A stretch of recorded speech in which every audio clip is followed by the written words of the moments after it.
साहब, आपको क्या महसूस हो रहा है? जाहिर है एक दुख की कैफियत है हम सब के लिए, खास तौर पर बैतुल मुकद्दस से जो हमारी जज्बाती वाबस्तगी है उसकी वजह से भी, लेकिन ये मसला है कि हल होने में ही नहीं आ रहा। इसकी जिम्मेदारी आप किस पर डालेंगे, किसको जिम्मेदार ठहराएंगे?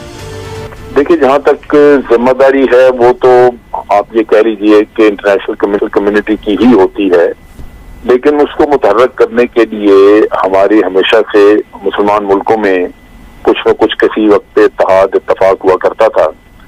और आपको मैं पीछे ले चलूं अगर, तो जब अरब इजराइल वॉर्स हुई, खासतौर पे जब 1973 में जंग हुई, तो किस्सा तो यही था, इजराइल के साथ दुश्मनी बुनियादी तौर पे तो यही थी, फलस्तीन की।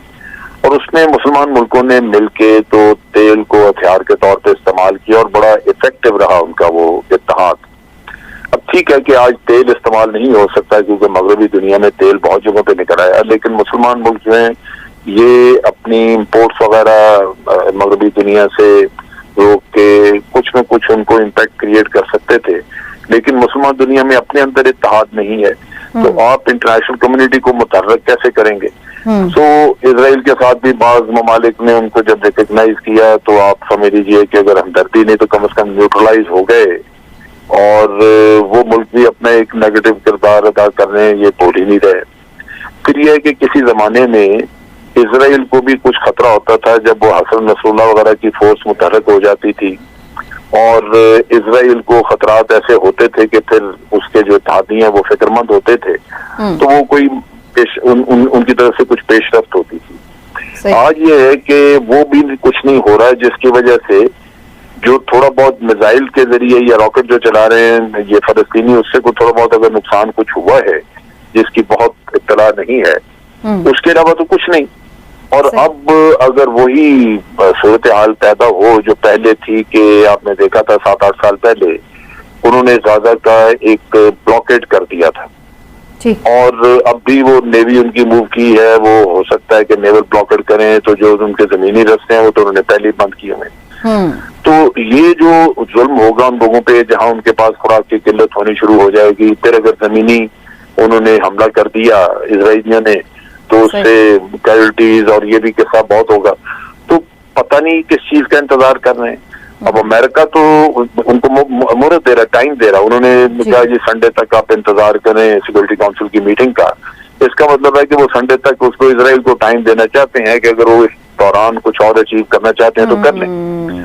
लेकिन ये जो बाकी मखलूक है हमारी, जितने भी मुसलमान मुल्क हैं, इन्होंने इस पीरियड में वो लॉबिंग की नहीं, वो भागदौड़ नहीं की कि ये किसी न किसी तरह मैं ये भी इस पे भी मैं बात करती हूँ कि वो भागदौड़ क्या हो सकती थी और किस तरह से प्रेशर डाला जा सकता था। जनरल साहब, आप साथ ही रहिएगा गुफ्तगू में, हमारे साथ जफर हिलाली साहब भी चूंकि मौजूद है, मैं उनकी तरफ भी जाते हुए।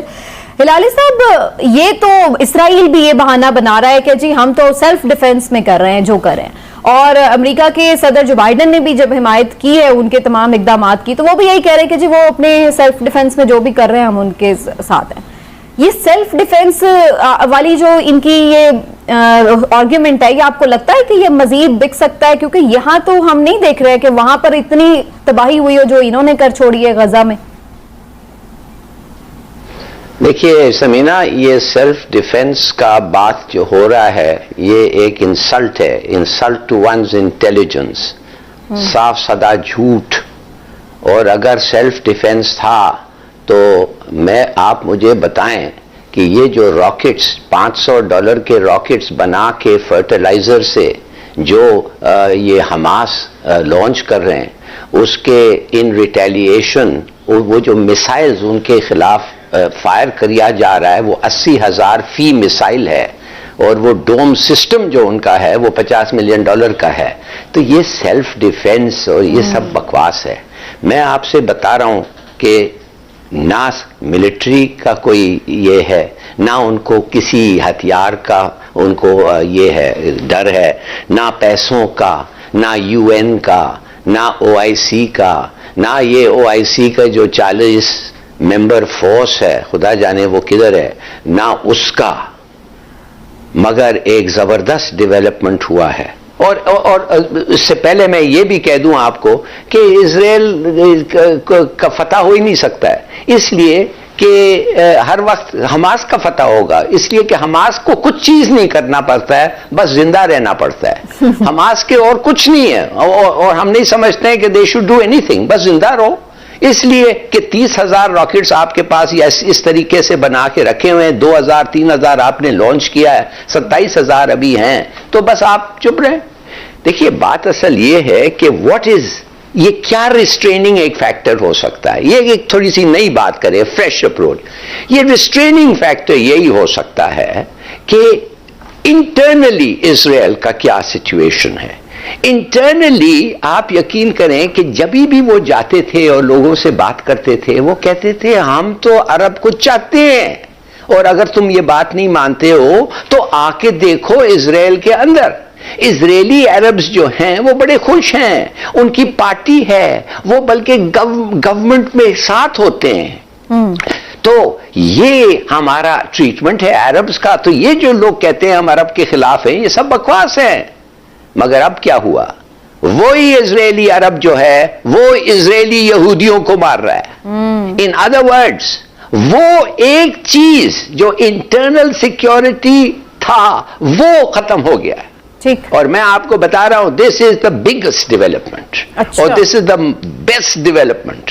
ठीक। इसलिए कि अब उनके पास दो सोर्सेज ऑफ एक्शन है, या आप इनको निकालें बाहर, रोक तो नहीं सकते आप, इसलिए कि उनके मां और उनके बहनों को आपने मारा है, कत्ल किया है, बच्चों को, तो आप एक ही चीज कर सकते हैं, इनको निकालो। जब इनको निकालेंगे आप इजराइल से, it will be a purely racial state. और फिर मैं जानना चाहूंगा कि वो आएगा कौन उधर रहने के लिए।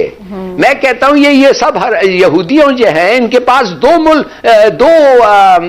पासपोर्ट्स होते हैं, वो उस वक्त अमेरिका जाएंगे, वो they are already American, French, Polish, ये वो। तो ये जो डेवलपमेंट हो रहा है और इसको होगा, आपकी नजर में दिस विल चेंज, खत्म करें। चलिए इलाही साहब, मैं दोबारा भी आती हूँ, मैं इमरान साहब का भी कमेंट लूंगी इस पर। इमरान साहब, जो डेवलपमेंट इलाही साहब कह रहे हैं वो वाकई आपकी नजर में भी इतनी अहम है। और दूसरी बात ये भी कि जो एक और पॉइंट उन्होंने बात की, ये जो 40 मुल्कों की फौज बना के मुस्लिम उम्मा इत्तेहाद, ये किस मकसद के लिए बनाई है अगर आपने जरूरत के वक्त मदद ही नहीं करनी। बिस्मिल्लाहिर्रहमानिर्रहीम। देखिए जनरल अमजद साहब क्योंकि खुद एक फौजी जनरल रहे हैं, जफर इलाही साहब खुद ब्यूरोक्रेट रहे हैं और ख़ास तौर पर डिप्लोमेट रहे हैं, तो उनका जो है ना तज़िया मैं समझता हूँ बड़ा साहिब है। लेकिन मैं ज़रा दूसरे एंगल से बात करना चाहता हूँ। बात ये, मुझे आप ये बताएं कि ये मुस्लिम उम्मा ये सिर्फ नारे के अलावा मुझे बता दें माजी में इन्होंने क्या किया है। जब कभी किसी मुस्लिम मुल्क पे कोई उफ्ताद पड़ी है तो मुझे तो मुस्लिम उम्मा माफ़ी चाहता हूँ कभी नज़र नहीं आई। अब ये ना हो कि मेरे पे भी काफिर होने का फतवा लग जाए, लेकिन मुझे कभी उस तरह से मुस्लिम उम्मा नज़र नहीं आई। सही। पाकिस्तान एक ऐसा मुल्क है जिसने तमाम तर मुखालफतों के बावजूद हमेशा बात की है। अभी मुझे बताएं, उन लोगों से मैं पूछना चाहूँगा जो लोग यहाँ शोर बचाते थे कुछ अर्सा पहले इसराइल को तस्लीम करने का कि हमको मुस्लिम उम्मा के ठेकेदार हैं, बिल्कुल हम क्यों तस्लीम नहीं करते जब अरब ने कर दिया, ये कर दिया, तो मुझे बताएं आज वो क्या जवाब देंगे। आज मुझे बताएं वो कि इसराइल को तस्लीम करना चाहिए। ठीक। एक तंजीम है डॉक्टर्स की, डॉक्टर्स विदाउट बॉर्डर।